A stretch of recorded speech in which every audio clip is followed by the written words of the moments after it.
আপনারা অবগত আছেন যে র্যাপিড অ্যাকশন ব্যাটালিয়ন প্রতিষ্ঠা লগ্ন থেকেই দেশের আইন শৃঙ্খলা রক্ষা এবং জনগণের জানমালের নিরাপত্তায় অগ্রণী ভূমিকা পালন করে আসছে। র্যাপিড অ্যাকশন ব্যাটালিয়ন সন্ত্রাসবাদ, অস্ত্রধারী সংঘবদ্ধ চক্র,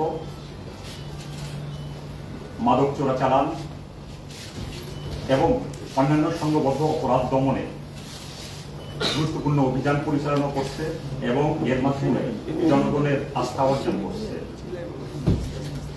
গতকাল একটা ঘটনা হয়েছে, দুইজন ভিকটিম, একজন হল জয়দেব আধ্য এবং আরেকজন হল তার ভাই বিশ্বনাথ আধ্য। তারা দুজন হলেন জুয়েলারি ব্যবসায়ী। তাদের এই ব্যবসার কাজে গতকাল তারা তাঁতিবাজার এসেছিলেন তাদের জুয়েলারি তৈরি করার ডাইস কেনার জন্য। তারা ডাইস যথারীতি ক্রয় করে তারা আনুমানিক 4:10 বিকাল 4:10-এর দিকে তারা গুলিস্তানের ফুলবাড়িয়া থেকে তারা টুঙ্গিপাড়া এক্সপ্রেস বাস যোগে তারা পাথরঘাটা, সাতক্ষীরা জেলার পাথরঘাটার দিকে যাচ্ছিলেন, যেহেতু সাতক্ষীরা জেলায় হলো তাদের বাড়ি। তারা যখন আপনার ফরিদপুরের নগর কান্দা জয় বাংলা মোড়ের কাছে যখন যায়, তখন একটা মাইক্রোবাস তাদের বাসের গতি রোধ করে। বাসের গতি রোধ করে সেই মাইক্রোবাস থেকে 3 থেকে 4 জন ব্যক্তি তারা সেই বাসে উঠে পড়ে। তাদের পরনে ছিল র্যাবের জ্যাকেট পরা, তাদের হাতে হাত করা ছিল, তারপর আপনার এইখানে দেখতে পাচ্ছেন ওয়াকি টকি ছিল, তাদের র্যাবের যে আইডি কার্ড, প্রত্যেকের ছবি ছবি সম্বলিত সেই আইডি কার্ড ছিল, ক্যাপ ছিল, তারপরে র্যাবের যে জ্যাকেটগুলো দেখতেছি জ্যাকেট পরা ছিল। এই অবস্থায় তারা সেই বাসে উঠে এই ভিকটিম দ্বয়কে টেনে হিস্ট্রে জোরপূর্বক সেই বাস থেকে নামিয়ে তাদের মাইক্রোবাসে উঠায়। মাইক্রোবাসে উঠানোর পরে কাপড় দিয়ে ভিকটিম দ্বয়ের চোখ বেঁধে ফেলে। চোখ বেঁধে তারপরে তাদের বডি সার্চ করে তাদের কাছে যা পেয়েছিল, কিছু টাকা পেয়েছিল, তারপরে তারা যে মালামালগুলো ক্রয় করেছিল এগুলো পেয়েছিল, এগুলো তারা নিয়ে নেয় এবং তাদেরকে প্রহার করে। র্যাপিড অ্যাকশন ব্যাটালিয়ন যখন তথ্য প্রযুক্তির সহযোগিতায় এবং অন্যান্য সোর্সের মাধ্যমে আমরা যখন জানতে পারি, আমরা মূলত আসলে এই ঘটনার আগে থেকে জানতে পারি যে একটা ডাকাত চক্র ডাকাতির জন্য পথে আছে, তখনই কিন্তু আমাদের টিম তাদের সন্ধানে ধাওয়া করে। অবশেষে সেই ডাকাতি করাকালীন আমাদের টিম, আমাদের 2টা টিম ছিল, আমাদের হেডকোয়ার্টার, আমাদের ব্যাটালিয়ন হেডকোয়ার্টারে একটা টিম ছিল, আর শ্রীনগর আমাদের যে ক্যাম্প আছে সেই ক্যাম্পের একটা টিম ছিল। 2টা টিম তাদের ধাওয়া করে ডাকাতি করাকালে এই ভিকটিম দ্বয়কে নিয়ে যাওয়ার প্রচেষ্টা যখন করছিল জোরপূর্বক, তখন তাদের মাইক্রোবাস ফরিদপুরের নগর কান্দার জয় বাংলা মোড়ের কাছাকাছি কোন একটা জায়গায় সেখানে তাদের বাসটা অবরোধ করে। তাদের মাইক্রোবাসটি অবরোধ করার পরে ওইখান থেকে 5 জন সদস্যকে, ভুয়া র্যাব সদস্যকে গ্রেপ্তার করতে সক্ষম হই। এখানে 5 জন সদস্যের ভিতরে আপনার একজন হলো মিন্টু গাজী। এই মিন্টু গাজী হলো চাঁদপুরের বাসিন্দা, তার বিরুদ্ধে অস্ত্র এবং ডাকাতির 3টি মামলা রয়েছে। আরেকজন সদস্য হলো সাইফুল ইসলাম, সে হলো গাইবান্ধার বাসিন্দা, তার বিরুদ্ধে ডাকাতি, চুরি ও দস্যুতার 3টি মামলা রয়েছে। এই সাইফুল যেটা করতো, সে একটা মাইক্রোবাস, যেই মাইক্রোবাসটা আমরা জব্দ করেছি, সেই মাইক্রোবাসটা মুগদাপাড়ার এই দিকে কোন এক ব্যক্তির কাছ থেকে 1.5 মাস আগে সে ভাড়া নিয়েছে, মাসিক ভিত্তিতে ভাড়ায় চালিত। সে বলেছে যে 40,000 টাকা মাসিক ভাড়ায় এই মাইক্রোবাসটা নিয়েছে। মূলত সেই মাইক্রোবাসটা ভাড়া করে ভাড়ার আড়ালে সেই ডাকাতি চক্রের সাথে সে যুক্ত ছিল, ডাকাতি করতো। এবং আমাদের অনুসন্ধানে এবং তাদের জিজ্ঞাসাবাদে যেটা দেখা গেছে যে 5 জনই হলো সংঘবদ্ধ আন্তজেলা ডাকাত দলের সদস্য প্রত্যেকে। গ্রেপ্তার কিন্তু আরেকজন হলো ফরিদপুরের বাসিন্দা, সে হলো দিদার। সেই দিদারের বিরুদ্ধে একাধিক ডাকাতি মামলা সহ 8টি মামলা আছে সেই দিদারের। আরেকজন আছে আপনার স্বপন খান, সে হলো মাদারীপুরের বাসিন্দা, তারও চুরি, ডাকাতি এবং অস্ত্র সহ 4টি মামলা আছে। আরেকজন হলো জামিল, সে হলো শরীফপুরের বাসিন্দা, তার বিরুদ্ধে 1টি হত্যা মামলা রয়েছে ধামরাই থানায়। অর্থাৎ এখানে আমাদের যারা গ্রেপ্তার হয়েছে প্রত্যেকেই হলো গুরুত্বপূর্ণ, হয় ডাকাতি, একাধিক ডাকাতি মামলা, অথবা মার্ডার কেস, অথবা দস্যুতার মামলায় প্রত্যেকেই অভিযুক্ত। এবং এরা বিগত সময়ে পুলিশের হাতে এবং র্যাবের হাতে একাধিকবার তারা গ্রেপ্তার হয়েছিল এবং তারা জামিনে বের হয়ে এসেছে। এর ভিতরে একজন আছে যে সে একটা মামলায় সাজা খেটে সে বের হয়ে এসেছে। এদের ভিতরে আবার আরেকটা দেখা গিয়েছে আপনার, যেমন সাইফুল ইসলাম। এখানে দুইটা সদস্য আছে, দুইজন সদস্য, এরা হলো জেলখানায় এদের সাথে পরিচয়। কেউ কেউ জেলখানায় পরিচয় সেইভাবে সক্ষমতা তৈরি হয়েছে এবং জেলখানার থেকেই তারা পরিকল্পনা করেছে যে ভবিষ্যতে তারা কিভাবে ডাকাতি করতে পারে। এই যে আমাদের যে অভিযান যখন পরিচালনা হলো, যখন আমরা ডাকাতদের মাইক্রোবাসটাকে আমরা অবরোধ করলাম, ওই সময় কি করে যে দুইজন ডাকাত এই মাইক্রোবাসের জানালা দিয়ে আরেকজন দরজা খুলে পালানোর চেষ্টা করে। তারা পালাতে গিয়ে এর মধ্যে একজন ছিল সাইফুল আর একজন ছিল স্বপন। এরা পালাতে যখন যায় তখন উত্তেজিত জনতা চলে আসে। যখন একটা ঘটনা ঘটতেছে আশেপাশের লোকজন চলে এসে ধাওয়া করে তাদেরকে ধরে ফেলে, ধরে তাদের মারপিট করতে থাকে এবং তাদের যে মাইক্রোবাসটা ছিল সেই মাইক্রোবাসটাও ভাঙচুরের চেষ্টা করে।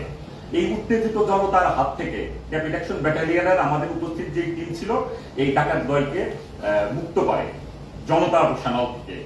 আর পাশাপাশি যেটা যে দুজন ভিকটিম, এই দুজন ভিকটিমকে এই ডাকাতদের যে মাইক্রোবাস ছিল সেই মাইক্রোবাস থেকে ভিকটিমদেরকে উদ্ধার করতে সক্ষম হয়।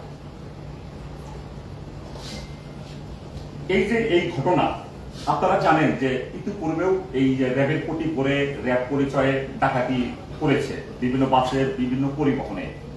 এখন যেটা যে আমরা যদি একটু সচেতন করি, যারা আন্তঃজেলা বাস সার্ভিস মালিক যারা আছেন, আমাদের বাসের যদি সিসি ক্যামেরা আমরা লাগাই তাহলে যেটা হবে যে বাসে কে উঠলো কে কখন নামলো প্রত্যেকেই ট্রেস করা সম্ভব হয়। এতে কি হবে যে অপরাধীরা ভয়ে এই বাসের ভিতরে কোনো ডাকাতি ঘটাবে না। আর অগত্যা যদি সিসি ক্যামেরা চেক করা সম্ভব না হয়, অ্যাটলিস্ট যখন কোনো একটা স্থান থেকে গন্তব্য কোনো একটা স্থান থেকে বাস ছেড়ে যাবে তখন যদি সবার ছবি নেয়, বাসের সকল যাত্রীদের ছবি নেয় এবং এদের জন্য ভিডিও নেয় এবং রাস্তায় যেন কোনো যাত্রী উঠানো যাতে না হয়। এতে কি হবে যে পরিবহনটা নিরাপদ হবে এবং এখানে যারা পরিবহন করবে যাত্রী তারাও নিরাপদ বোধ করবে। আপনারা দেখেছেন যে আমরা তাদের যখন আমরা গ্রেপ্তার করি তাদের পজিশন থেকে আমরা বেশ কিছু আলামত আমরা উদ্ধার করি।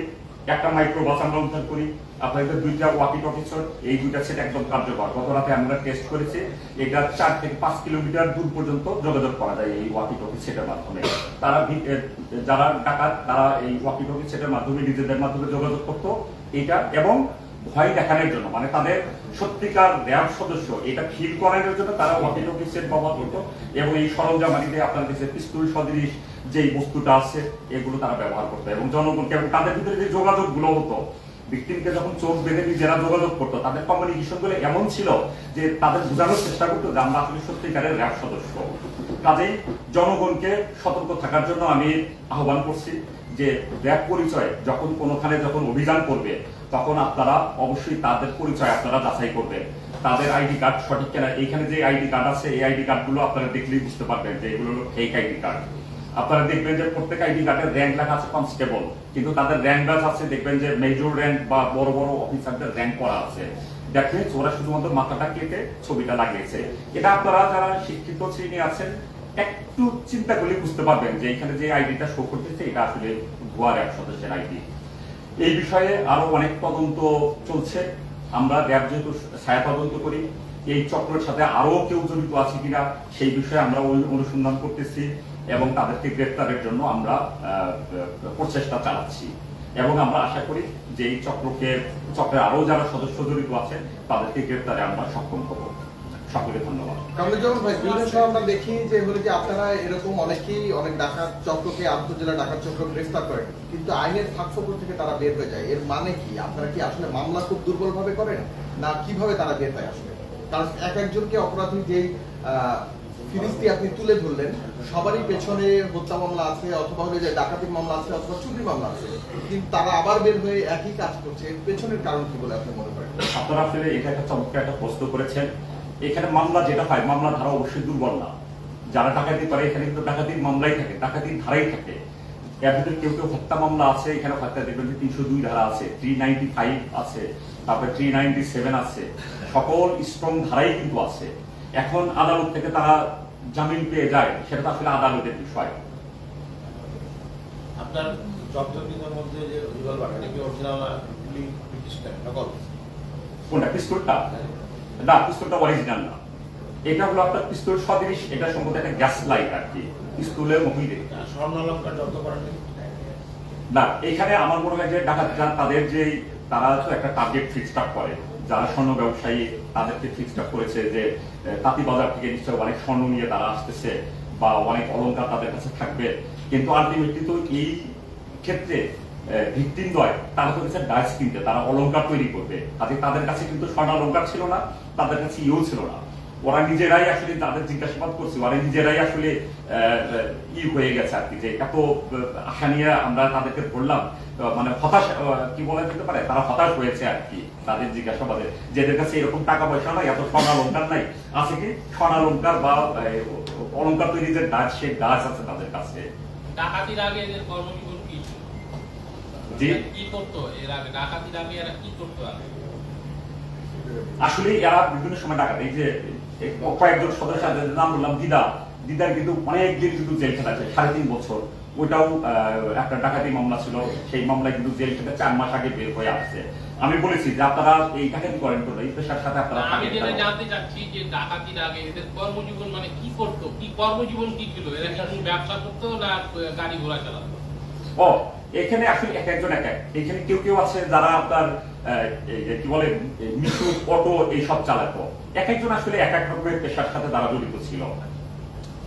ভাই, ওই যে গাড়ি ভাড়া কথা বলেন যে 1.5 মাসের জন্য যে ভাড়া নিয়েছিল, এই বিষয়টা একটু বলবেন যে যার কাছ থেকে নিয়েছিল ওনার কোনো বক্তব্য বা আসলে উনি কোন বেসিসে তাদেরকে ভাড়া দিলেন, এই বিষয়টা কি?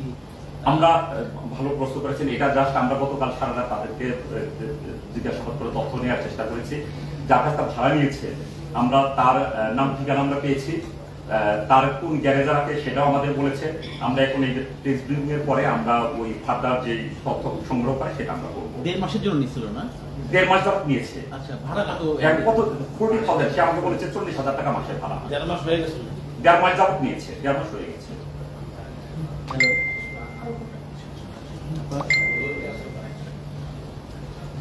ঠিক আছে, সবাইকে অনেক ধন্যবাদ।